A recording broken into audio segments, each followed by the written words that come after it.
17 তাৰিখ মানে আমাৰ ওচৰত এটা খবৰ আহে যে এটা শিশু সৰবৰাহ কৰা এটা গোট কাৰ্বি আংলঙত সক্ৰিয় হৈ আছে।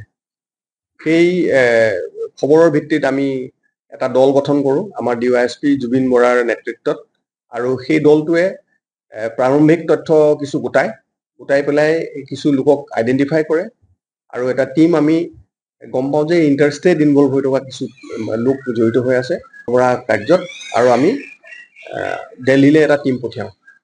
দিল্লীৰ পৰা আমি মাক আৰু জীয়েক এগৰাকী শিশু আৰু তেখেতৰ মাক দুয়োগৰাকীকে আমি উদ্ধাৰ কৰিবলৈ সক্ষম হওঁ দিল্লী আৰু ৰাজস্থানৰ পৰা। লগতে আমি দুজন আছামীক আমি কৰায়ত্ব কৰিবলৈ সম্ভৱ হওঁ। এগৰাকীৰ নাম হ'ল মীনা ইংহেপি এলাইছ মীনা যাদৱ, আৰু লগতে সঞ্জয় লোহাৰ নামৰ এজন আমি একিউজডক আটক কৰিবলৈ সম্ভৱ হওঁ। লগতে আমি আৰু 3 গৰাকী শিশু আমি উদ্ধাৰ কৰিবলৈ সম্ভৱ হওঁ, এগৰাকী গোলাঘাটৰ আৰু 2 গৰাকী বেংগলৰ। এই সংক্ৰান্তত আমি আপোনালোকক জনাব বিচাৰোঁ যে এই এজন শিশুক 30,000 টকাত দিল্লীত বিক্ৰী কৰিছিলে প্ৰায় 3 বছৰৰ আগতে, আৰু মাকগৰাকীক ৰাজস্থানত প্ৰায় 1 লাখ টকাত বিক্ৰী কৰিছিলে।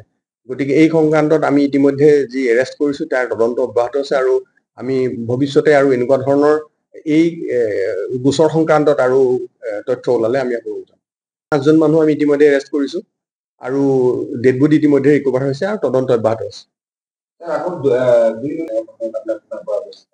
সেইটো এটা সম্পূৰ্ণ বেলেগ কেছ। এইটো অকণমান দুষ্ট 2জনমান ব্যক্তিক এনেকে পোৱা গৈছিলে, এনেকে 2টা খাজা বন্দুক লৈ পেলাই তেখেতসকলক এৰেষ্ট কৰি পেলাই ইতিমধ্যে এটা কেছ ৰুজু কৰা হৈছে। আনক্লেইমড এটা পোৱা গৈছে, এটা ৰিভলভাৰ, সেইটো এতিয়া GD এণ্ট্ৰিত চিজ কৰা হৈছে। এইটো বিহিত অৱস্থাত তদন্ত নাই, এইটো পোৱা নাই। এতিয়া তদন্ত চলি আছে, এতিয়া ইনভেষ্টিগেশ্যন ষ্টেজত ক'বলৈ অসুবিধা হ'ব।